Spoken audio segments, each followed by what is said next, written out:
One of the most important steps after an interview is to follow up with the employer. This shows that you are interested in the position and that you appreciate their time.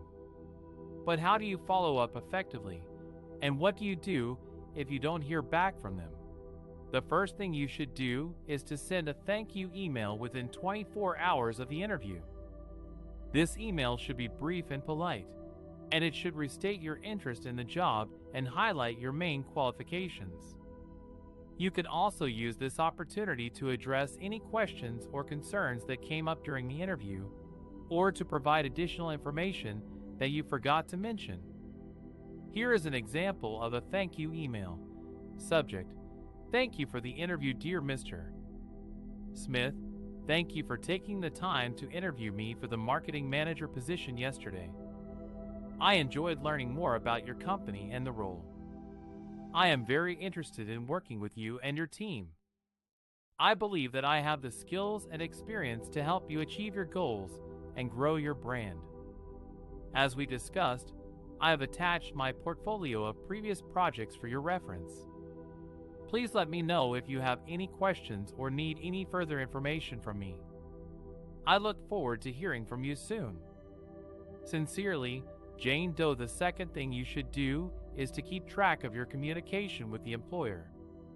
You can use a spreadsheet or a calendar to record the date and time of each contact, the name and title of the person you spoke to, and the outcome or next steps.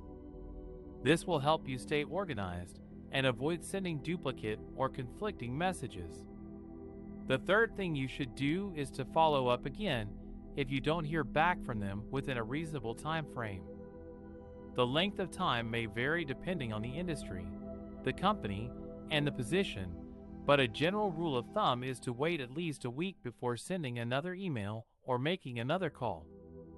You don't want to appear desperate or annoying, but you also don't want to miss out on an opportunity. Here is an example of a follow-up email. Subject: Checking in on the marketing manager position, dear Mr. Smith. I hope this email finds you well. I wanted to check in with you regarding the marketing manager position that I interviewed for on May 12th. I am still very interested in working with you and your team. I was wondering if you have any updates on the hiring process, or if there is anything else I can do to assist you in your decision. Please let me know if you have any questions or concerns that I can address. I appreciate your time and consideration. Sincerely, Jane Doe. The fourth thing you should do is to be patient and persistent. Sometimes, hiring decisions can take longer than expected due to various reasons, such as budget constraints, internal changes, or competing priorities. Don't lose hope or give up on your job search.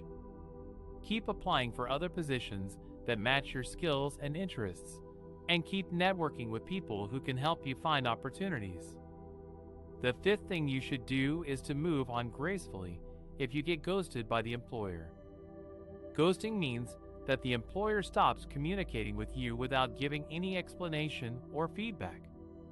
This can be very frustrating and disappointing, especially after going through multiple rounds of interviews. However, don't take it personally or let it affect your self-esteem. It may not be a reflection of your performance or potential, but rather a sign of poor professionalism or communication on their part. If this happens to you, here are some things you can do. Send one last email or call to express your interest and ask for an update.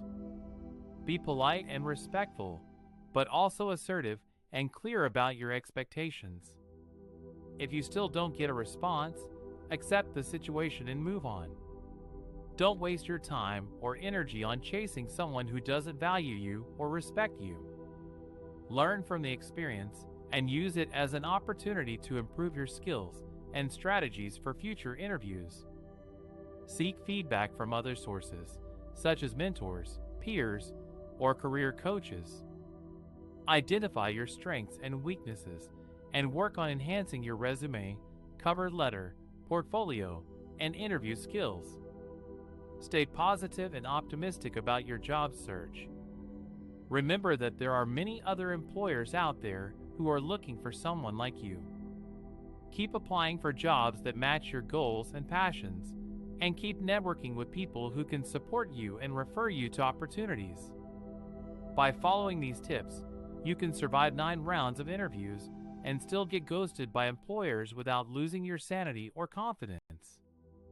Remember that every interview is a learning experience and a chance to showcase your value and potential. Don't let one bad experience discourage you from pursuing your dream job.